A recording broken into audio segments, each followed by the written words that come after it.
أعوذ بالله من الشيطان الرجيم فخلف من بعدهم خلف أضاعوا الصلاة فخلف من بعدهم خلف أضاعوا الصلاة واتبعوا الشهوات فسوف يلقون غيا إلا من تاب وآمن وعمل صالحا فأولئك يدخلون الجنة ولا يظلمون شيئا جنات عدن التي وعد الرحمن عباده بالغيب إنه كان وعده مأتيا لا يسمعون فيها لغوا إلا سلاما ولهم رزقهم فيها بكرة وعشيا تلك الجنة التي نورث من عبادنا من كان تقيا. Ayat 59-83 surah Maryam. Alhamdulillah, daripada ayat-ayat ni Allah Subhanahu wa taala cerita kepada kita hubungnya dengan manusia yang durhaka kepada Allah. Ni pada permulaan ni. Manusia yang tinggal semaya, cuai terhadap tugas tanggungjawab dengan Allah Subhanahu wa taala, turut syahwat nafsu dia, dan balasan bagi orang yang tinggal semaya, tak ingat kepada semaya, ataupun orang yang semaya tapi keluar daripada waktu dia. Maknanya semaya lewat sampai kena qada. Hari-hari kena qada. Lepas tu yang kedua pula, orang yang rasanya culah dalam hal semaya. Semaya retik tak retik. Terutama sekali orang yang turut hawa nafsunya, maka mereka ini akan masuknya di dalam neraka. Mereka adalah orang yang rugi. Orang yang akan menerima akibat yang buruk di dunia lagi, apatah lagi di akhirat. Tapi Allah Subhanahu wa taala dia rahmat dan murahnya terhadap hamba yang durhaka, turut syahwat nafsu dan tak baik. Allah masih lagi buka peluang kepada sesiapa sahaja untuk bertaubat. Bertaubat, beriman, beramal soleh. Maka orang-orang yang bertaubat, orang beriman dengan iman yang kuat, yang benar-benar sungguh, mereka akan masuk di dalam syurga. Dan apa yang sudah pun dilakukan ataupun yang sudah dibuat oleh setiap orang, siapa yang berusaha dengan sungguh-sungguh baik dalam hidup dia, maka Allah Ta'ala akan balas mengikut kebaikan yang dia buat, sama ada sikit ataupun banyak. Tapi peluang bagi orang yang bertaubat, Allah Ta'ala terima semua. Sia malah siapa sahaja yang buat keburukan, kejahatan, maka Allah menerima taubat bagi siapa yang sesat, siapa yang ingin kembali kepada jalan yang sebenar. Sebab Allah tidak akan zalim manusia walaupun sedikit. Apa yang manusia buat, maka begitulah akan dibalas. Alangkah baiknya bagi orang-orang yang bertaubat, orang yang selalu istighfar, sesal di atas perbuatan yang dia buat, maka itu adalah satu nikmat daripada Allah Subhanahu wa taala yang Allah bagi kepada siapa yang Allah kehendak nak jadi orang molek. Syurga yang disediakan bagi orang-orang yang baik, iaitunya syurga Adnin. Allah sedia kepada siapa yang dia kehendaki nak masuk dengan penuh keredaan. Dan Allah Ta'ala susuk rahsia ni. Walaupun royak di dalam Quran, banyak-banyak tempat syurga mengalir di bawahnya air gotu nikmat yang begitu banyak. Tapi Allah susuk rahsia ni, tak siwi tahu kepada siapa-siapa bagaimanakah nikmat syurga yang enok, yang seronok, yang banyak, lumayan, yang gotu ni banyak di dalam syurga. Maka orang yang duduk dalam syurga tu sendirilah akan rasa ketika dia boleh duduk di dalam syurga. Inilah yang kita nak duk berdoa sama, minta supaya Allah masukkan kita di dalam syurga. Sebab ini adalah satu perjanjian daripada Allah Subhanahu Wa Taala. Innahu kana wa'duhu ma'tiya. Sesungguhnya janji Allah tetap akan datang. Jadi kita tunggu masa dengan persediaan kita, amalan kita, iman kita, kebaikan kita, apa sahaja yang kita usaha di atas muka dunia ni akan dihitung, akan dikira. Bila boleh syurga sikit lagi, setiap orang akan rasa bahawa itulah tempat dia, yang dia akan seronok duduk di dalam syurga buat selama-lamanya, tidak akan keluar. Dalam syurga juga Tuhan raya, la yasma'una fiha lagwan illa salama. Dalam syurga, ahli syurga tidak akan mendengar perkataan yang lara, tidak akan rasa benda-benda yang menyedihkan hati. Semua perkataan yang ada di dalam syurga adalah perkataan yang baik. Orang yang kecek dalam syurga, orang kecek baik belaka. Sebab tu kita pun atas muka dunia lagi kita kena kecek baik. Kena latih diri kita supaya kita kecek jadi syibih-syibih, nak serupa dengan orang ahli syurga kecek. Salama di sini artinya salam sejahtera, tapi dalam arti yang luas, orang duduk dalam syurga, ia tak dengar perkataan lara, perkataan yang sia-sia, perkataan yang orang kecek nyapung, kata huduh, ngupak, beci kat orang, tak ada. Walahum rizquhum fiha bukratan wa ashiya.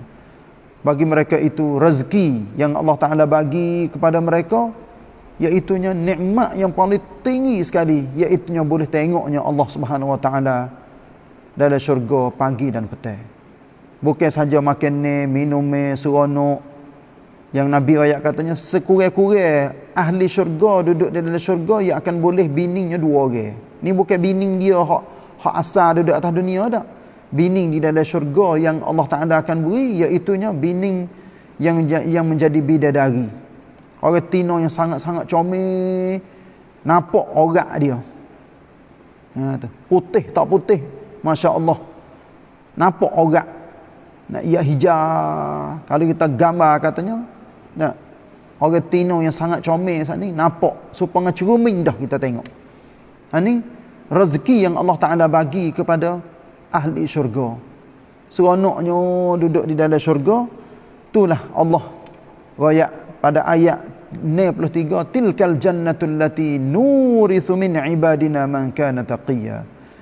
Itulah syurga kami warisi, maknanya kami akan beri kepada hamba-hamba kami man kana taqiyya, bagi siapa yang masa duduk di atas muka dunia dulu dia bertakwa kepada Allah, dia takut kepada Allah, dia beringat nak buat gapo-gapo, nak kecek gapo-gapo, dia beringat, takut-takut silap, takut salah.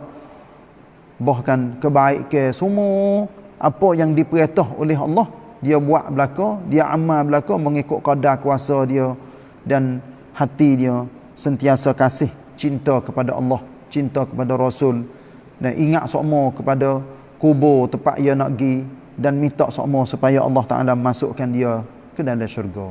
Ini saya baca ayat dan saya kupah sepitah lalu gapo yang kita dengar saat ni. Jadi kita kembali semula kepada ayat 59.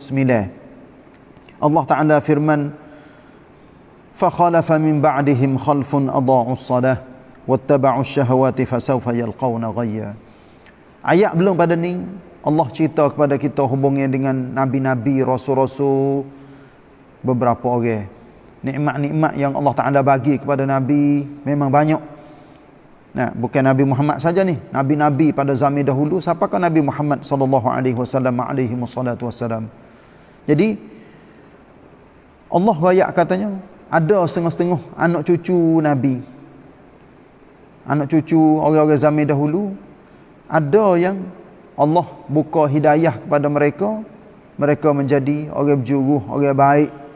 Apabila dibaca ayat-ayat kami, maka mereka itu selalunya sujud kepada Allah serta dengan menangis.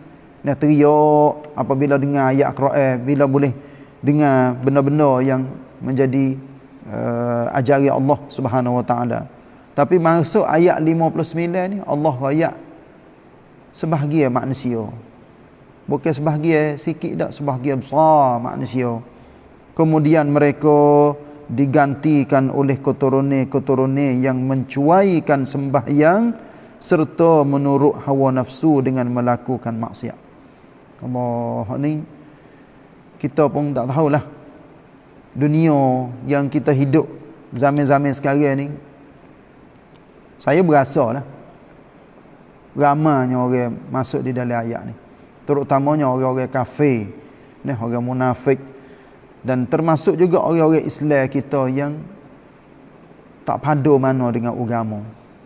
Tak ada ngaji agama, tak semaya, duduk pasal turut orang kafir, pakaian dia, cara hidup, lagak dia, semua tu hampir-hampir nak serupa dengan orang kafir. Lepas kita nak kata lagu mana, orang-orang jenis pasal ni, turut hawa nafsu. Sehingga dalam tafsir Ibn Kathir, ni saya hadut depan saya ni, iaitunya rekasa daripada tafsir Ibn Kathir. Tapi bila kita tengok dalam tafsir Hafsah tu, seorang ulama mari duk hurai ayat ni, dia katanya hum fi hadhil ayah yatarakabuna tarakubal an'ami wal humur la yakhafuna min Allah fis sama' wa la yastahyuna minan nasi fil ard. Ni ulama pada zaman dahulu ya raya. Dia katanya orang hak pasal turut hawa nafsu dan tak semaya. Turut hawa nafsu ni bermaknanya buat segala-gala, terutama sekalinya berzina dan duduk sekali lelaki perempuan dengan secara bebas. Dia katanya hum fi hadhil ayah, mereka yang disebut di dalam ayat ni, yatarakabuna tarakubal an'ami wal humur, duk berjata ataupun duk bergalah serupa dengan menate-menate dan hema. Cuba kita tengok menate-menate yang Allah Ta'ala buat. Menate ni adalah cara hidup dia, dia adalah hidup, semata-mata hidup. Ada otak tapi tak ada akal fikir. Maka manusia kalau sekiranya tidak ada, tak guna akal fikir dia, walaupun dia cerdik, dia bijak, dia pandai, tapi duk main jatuh tino serupa dengan menate dah, yang tak menikah. Tuhan wi halal kepada kita ni melalui menikah. Lelaki perempuan, Allah Ta'ala dia tahu katanya nafsu manusia ni ada. Lepas tu nak buat macam mana nak jadi molek, nak kena menikah, kena pergi mitak, bukan buat lari, pergi mitak molek. Ada kan majlis akad nikah, bermaknanya pihak perempuan tu beri izin kepada pihak lelaki, mu gunalah, mu nak guna. Nah, mu nak guna, mu kena pera dia, mu kena cara ke dia molek. Tu mu nak duduk lagu mana ikut mu lah. Tu kecek mudah-mudah tu. Bermaknanya mu nak setubuh dengan dia, nak buat gapo dengan dia, ikut. Nah, asal kau duduk dalam lingkungan agama. Tapi sebahagian manusia yang turut hawa nafsu ni duk berzina hari-hari ataupun mengikut keadaan mereka itu, zina serupa dengan menate dah. Tak malu kepada Allah Ta'ala di langit dan tak malu kepada manusia di atas muka bumi. Masya Allah. Ini orang yang turut hawa nafsu syahwat, maka mereka akan menghadapi azab dalam neraka. Bila dengar ayat-ayat pasal ini, jadi kriat. Sebab setengah-setengah orang dia biasa duk buat benda-benda yang tak molek. Setengah orang tinggal semaya. Bukan sikit dah. Bukan sikit sebahagian dak. Ramai sebahagian orang-orang muda-muda, lelaki, perempuan, sampai ke orang tua pun ada tinggal semaya. Ni kita tak sah kecek orang kafir dah. Orang kafir pas belah dah. Kalau kecek muda-muda, mereka itu adalah ahli neraka dah, belah-belah masa duduk atas dunia. tanda bela-bela dah. Cuma kita tak hukum mung siapa ahli neraka. Tapi adat katanya orang kafir, orang munafik adalah ahli neraka. Hak kita duk bosannya kita orang Islam. Tinggal semaya. Turut hawa nafsu. Tapi Allah ya rayak lagi dalam ayat dia, illa man taba wa amana wa amila salihah. Tengok 3. Orang walaupun karut tak molek dalam hidup dia, tapi Allah rahmat kepada hamba-hambanya. Tuhan rayak kecuali orang yang bertaubat. Orang yang bertaubat, orang yang beriman dan orang yang beramal soleh. Inilah peluang bagi siapa yang berasa diri dia banyak dosa, banyak maksiat, banyak karut. Marilah pakat bertaubat. Marilah pakat beriman semula. Marilah pakat-pakat beramal soleh. Amal soleh ni kena betul dengan syariat Allah, kena betul dengan sunnah Nabi. Ni barulah dijadikan amal soleh. Kalau sekiranya beriman dah, kuat dah rasa beriman, tapi beramal tak soleh, maka tak jadi juga. Kalau ada amal soleh saja, tapi iman ngok-ngek, tak jadi juga. Dia kena molek kedua-dua, kena jadi kuat. Sebab tu kita orang Islam ni jangan sama sekali duk pergi buat amal yang tak berdasar kepada ajaran Allah, ajaran Nabi. Jangan duk pergi reka main-main, duk berasa katanya hak ni tak apa ni. Nah kita buat boleh pahala banyak. Tapi tak tahu katanya hak Nabi buat ke tak. Inilah kita harap mudah-mudahan kita akan masuk di dalam syurga. Dengan apa tu? Dengan iman kita, dengan amal soleh kita. Lepas tu benda hak lepas-lepas mari dah setengah-setengah orang masya-Allah buat karut, berjudi, berzina, mabuk, bunuh orang, gotu gani. Ada tak peluang boleh bertaubat? Ada. Allah Taala buka semua peluang manusia bertaubat sia malam. Sehingga bila tu? Sehingga Nabi rakyat katanya hatta taghruba syamsu min maghribiha. Sehingga matahari naik sebelah halik jatuh. Lah ni kita ada tengok matahari naik sebelah halik naik jatuh, sebelah halik jatuh. Naik sebelah halik naik, jatuh sebelah halik jatuh. Hari-hari kita ada tengok. Tapi satu hari sikit lagi, hak ni nak berhiasat. Ya rakyat katanya dunia ya berhenti musim. Bukan arti berhenti musim. Ya berhenti, lepas tu ya jalan undur semula. Itulah menunjukkan bahawa matahari naik sebelah halik jatuh dan jatuh sebelah halik naik. Pada masa tu, ketika tu, semua orang pakat heran belakang. Apalah terjadi? Apalah dunia ni? Matahari tak musing, itu matahari tak jalan ke lagu mana? Kau dunia tak musing ke lagu mana? Siapa kena naik sebelah halik jatuh? Dalam Islam kita Nabi rakyat SAW sejak daripada 1400 tahun lebih dah. Rakyat katanya tanda hari kiamat yang besarnya matahari naik sebelah halik jatuh. Ketika tu tak sah teriak walaupun tubik air nanuh ataupun tubik darah sekalipun. Kita teriak. Allah Ta'ala tak terima orang taubat. Sebab tu masa-masa ni walaupun maksiat seluruh dunia orang duk buat.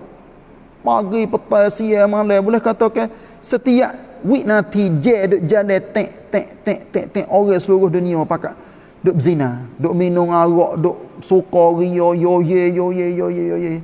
Kita orang Islam ni mari dengar ayat, perhati ayat yang Allah Taala ayat. Walaupun manusia tu zalim, walaupun manusia tu karut tu hawa nafsu dia, walaupun tak semaya sekalipun. Masa dia muda-muda dulu, masa dia kecil-kecil ataupun masa sekarang ni, ada setengah-setengah orang semaya gatik, tak gatik, kadang-kadang tinggal semaya terus. Boleh tak bertaubat? Ya, boleh. Maksiat banyak mana sekalipun, ya boleh bertaubat. Tapi kita kena ingat, dosa kita ni sakut dua sakut dia panggil. Sakut dengan Allah, sakut dengan sesama manusia. Hak sakut dengan Allah, kita bertaubat, kita qada. Hak sakut dengan manusia, kita bertaubat, kita kena pergi minta maaf, kena pergi royak kepada dia, kena pergi sarafhab. Royak katanya kita buat tu buat ni. Kalau dia berasa katanya dia nak ganti. Benda hak kita curi, kita ambil, kita gapo. Ha ni Qurani dia panggil kadi kita dengan manusia, kita kena selesailah. Ha ni kita sama-sama manusia. Hak duk bosanya. Kita ada kedua-dua kadi. Dengan Allah Ta'ala pun ada, dengan manusia pun ada. Sebab tu nyobai kita hari-hari usaha jangan buat dosa. Jangan buat benda hak tak molek. Jangan buat jangan turut hawa nafsu yang pasal karut-karut. Nafsu kita kalau dah kita guna kok jalan molek, dia boleh pahala. Nah, supaya kita duduk dengan bini kita setubuh dengan bini kita boleh pahala. Kalau orang royak katanya jangan duk turut nafsu, bermaksud orang kecek tu nafsu hak pasal karut-karut hak tak molek.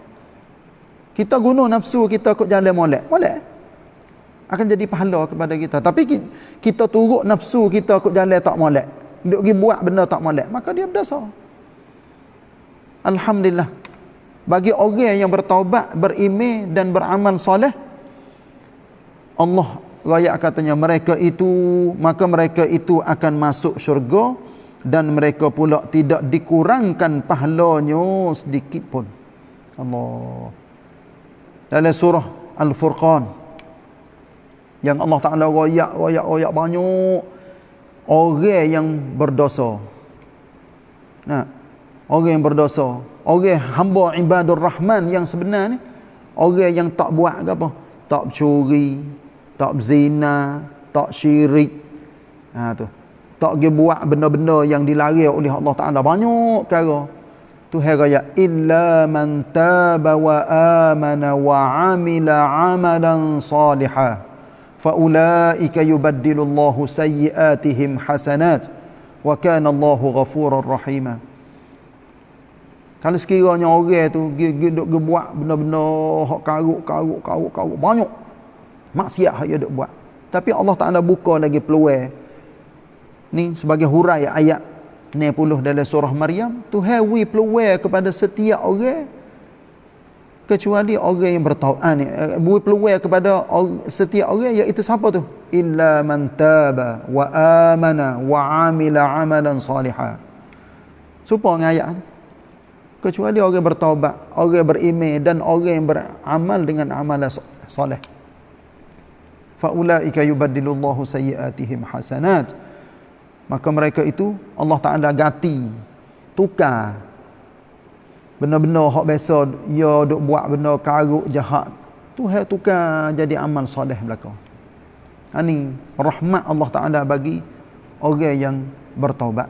Nah, Nabi SAW ada bersabda di dalam satu hadis, iaitunya at-taibu minadz dzambi kaman la dzambalah. Orang yang bertaubat dari dosa serupa dengan orang tak ada dosa. Nabi sebut lagi, an-nadamu taubatun. Sesal itu ialah taubat. Sebab tu kita kena taubat semua anak hari. Kita mengaku katanya kita manusia tamada, ada dosa, ada silap, ada salah. Tapi Allah Ta'ala rahmat kepada kita, beri peluang semua untuk kita bertaubat. Jannati adnin allati wa'ada ar-rahmanu 'ibadahu bil ghaib innahu kana wa'duhu ma'tiya. Iaitu syurga Aden yang telah dijanjikan oleh Allah Ar-Rahman kepada hamba-hambanya disebabkan kepercayaan mereka akan perkara-perkara yang gaib. Allah, cuba ni kita tanya katanya kita percaya tak kepada benda gaib? Benda gaib ni maknanya benda hak tak nampak di mata, tapi ia telitah, ia gambar dalam hati. Tak nampak. Kita nampak dak malaikat, tak nampak. Kita nampak dak syurga neraka, tak nampak. Kita nampak ni ulama-ulama dia misal, kita nampak dak angin. Tak nampak. Tapi kita rasa, kita pasal kipas berasa katanya angin tepuh dengan tubuh kita. Angin duk pupuk pohon kayu gotu kan ni, ada dak angin, ada, tapi kita nampak dak angin, tak nampak. Tengok angin hok duduk sekali dengan kita lagi kita tak nampak, apatah lagi benda gaib. Ni, sebab tu orang yang percaya kepada benda gaib adalah orang yang akan dibalas oleh Allah Subhanahu Wa Taala dengan syurga. Nah, terutamanya percaya kepada Allah, percaya kepada hari kiamat. Sesungguhnya Tuhan itu janji, sesungguhnya Tuhan itu janjinya tetap berlaku. Maknanya semua hak dia janji, dia akan tunai. Dia akan buat. Sebab tu kita jangan lupa dengan janji Allah. Lepas tu dengan inilah yang kita akan rasa bahawa hidup kita ni dimuliai oleh Allah Subhanahu Wa Taala. Sebab kita jadi manusia biasa, tapi Allah Ta'ala pahala kebaikan kepada kita yang sangat lumayan. Itulah lebih kurang apa yang kita dengar pada hari ini, walaupun saya tak terjemah lagi ayat yang ke-92, 93, tapi isi lebih kurang yang saya kupas saat ini termasuk dah di dalam ayat 92, 93 dalam surah Maryam, dan insya-Allah kita akan sambung esok. Dan boleh jadi esok ni boleh jadi tajuk baru, tajuk berlain ni sikit sebab kita akan kecek hubungnya dengan tahun baru hijrah. Hari ni kalau tengok dalam takwim tu 1 bulan Muharram tahun 1443 hijrah. Tapi mengikut Cula Raja Menteri saya tak ada tengok lagi, tapi insya-Allah pada esok hari kita akan masuk tajuk sebagai sek sikit, iaitu gapo ketik yang kita akan jadikan sebagai semangat dalam hidup kita berhubungnya dengan tahun baru hijrah tahun 1443 hijrah. Aqulu qawli hadza wa astaghfirullah li wa lakum wa sallallahu ala nabiyyina Muhammad wa ala alihi wa sahbihi wasallam. Wassalamu alaikum warahmatullahi wabarakatuh.